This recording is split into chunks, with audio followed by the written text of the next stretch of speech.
বাস ধর্মঘটের জেরে অনিবার্য ভবিতব্য চরম দুর্ভোগ। বেজায় সমস্যায় পড়ুয়ারাও। বেলা যত গড়িয়েছে ততই বিভিন্ন রাস্তায় দুর্ভোগের ছবি প্রকট হয়েছে। স্কুলে যাওয়া, এমনকি অভিভাবকদের সঙ্গে বাড়ি ফেরা।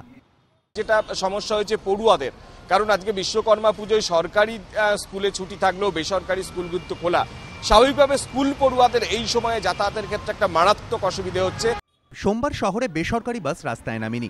যেটুকু সচল তা সরকারি বাস ও মিনি বাসের দৌলতে। বিশ্বকর্মা পুজো থাকায় সমস্ত অটোর রাস্তায় দেখা মেলেনি। ফলে পড়ুয়াদের সঙ্গে নাকাল অভিভাবকরাও। বেশ কয়েকটি স্কুলে চলেছে পরীক্ষা, তাই বাধ্য হয়ে স্কুলে যেতে গিয়ে চরম দুর্ভোগে ছাত্রছাত্রীরা। গাড়ি ঘোড়া অনেক থাকে, পলিউশন বেশি থাকে, কিন্তু আজকে গাড়ি ঘোড়া আর দেখতে পাচ্ছি না। আজকে খালি কম গাড়ি, আর আমার বন্ধুদের কত অসুবিধা হচ্ছে যে তাদেরকে সকালবেলা পরীক্ষা দিতে আসতে হচ্ছে আজকে, তো গাড়ি ঘোড়া না থাকা সত্ত্বেও। টিউশনে যাওয়ার দিকে যাচ্ছি, কিন্তু বাস নেই, খুব প্রবলেম হচ্ছে এখানে। একে কি বৃষ্টি হচ্ছে, অটো নেই, কোনো রকম বাস নেই, যেতে প্রবলেম হচ্ছে। টিউশনের টাইম পেরিয়ে যাচ্ছে, যেতে দেরি হচ্ছে। যদিও স্কুল পড়ুয়াদের সমস্যার কথা সেভাবে মানতে চাননি পরিবহন মন্ত্রী। তার ব্যাখ্যা, আজকাল বাসে করে কম পড়ুয়াই যাতায়াত করে।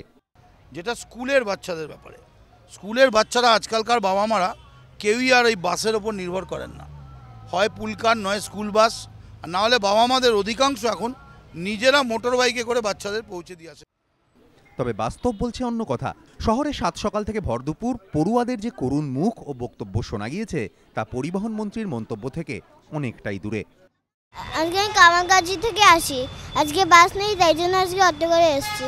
অসুবিধা হয়েছে, খুব অসুবিধা হয়েছে। 6টার সময় বেরিয়েছি, কিন্তু বাস নেই একটাও, তাই জন্য রিক্সা ধরেছিলাম।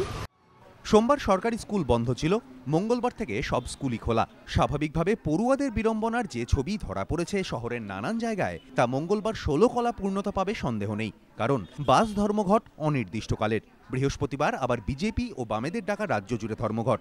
এই আশঙ্কা নিয়েই অভিভাবকদের সঙ্গে বাড়ি ফিরতে হলো ক্ষুদে পড়ুয়াদের। কৃষ্ণেন্দু অধিকারী, এবিপি আনন্দ, কলকাতা।